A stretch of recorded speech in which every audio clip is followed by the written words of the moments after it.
Sabe quando a gente recebe uma promessa que parece gigantesca, quase astronômica, mas a nossa realidade é o exato oposto? Pois é, a gente vai mergulhar fundo na história de Abraão e naquela noite em que uma dúvida super-humana, encontrou uma resposta divina que estava, literalmente, escrita nas estrelas. E o ponto de partida é todo esse paradoxo. Pensa só, Abraão tinha recebido a promessa de um futuro incrível, de uma descendência que ia formar uma nação inteira. Mas como? Como isso seria possível se ele e Sara nem sequer tinham um filho? Essa era a questão que não saía da cabeça dele. Então, antes de qualquer coisa espetacular acontecer, existia esse conflito interno, sabe? Uma tensão enorme entre um destino que soava impossível e a realidade bem pé no chão e, vamos dizer, bem desanimadora do dia a dia de Abraão. E aqui está o fato central, o que mais pesava para ele. É uma frase simples, né? Mas ela carrega um peso enorme. O peso de sonhos que não se realizaram e de uma promessa que parecia cada vez mais longe. É daqui que toda a incerteza dele começava.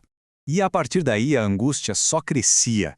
Como é que a promessa de ser pai de uma nação inteira podia se tornar real sem o primeiro passo, o mais básico de todos, ter um único filho? Era a lógica humana, com todos os seus limites, batendo de frente com uma promessa divina infinita. E é justamente no meio dessa confusão toda, no auge dessa tensão, que a resposta começa a aparecer. A narrativa tira a gente do espaço fechado da mente de Abraão, das suas dúvidas, e nos leva para um cenário totalmente aberto, amplo, onde a perspectiva dele estava prestes a mudar, e muito. Olha que interessante, é um gesto tão simples, mas cheio de significado. Sair de dentro, provavelmente de uma tenda, para o lado de fora, debaixo daquele céu noturno imenso. Esse movimento físico já marca o começo da resposta para aquela dúvida interna dele. E aí vem esse convite, que é quase um desafio, né? O mais fascinante aqui é a instrução. Não é só olhe para o céu, é conte as estrelas. Uma tarefa impossível, e a impossibilidade é exatamente o ponto. Aquela frasezinha no final, se puder, é um reconhecimento sutil que prepara o terreno para uma revelação, assim, de escala cósmica. Essa tarefa impossível que ele recebeu era, na verdade, a própria resposta. A dúvida de Abraão, que cabia na sua mente finita, estava prestes a ser confrontada por uma promessa de uma escala que ele nunca, jamais poderia ter imaginado. E é aqui que tudo se conecta de um jeito muito poderoso. A resposta para a pergunta quantos descendentes não era um número, era a imagem do céu noturno, lotado de estrelas que ninguém consegue contar. A solução para a dúvida dele não estava na lógica humana, mas na magnitude divina. É isso. Incontáveis. Essa é a palavra que redefine tudo. A promessa não era apenas grande, ela era literalmente imensurável. Tão vasta quanto o universo que ele estava olhando naquele exato momento. Bem, com a promessa revelada em toda a sua grandiosidade, o próximo passo era, digamos, formalizar a coisa toda. Mas, ao selar esse pacto, um novo elemento de tensão entra na história: o tempo. Aquilo que foi declarado sob as estrelas é então selado através de uma aliança.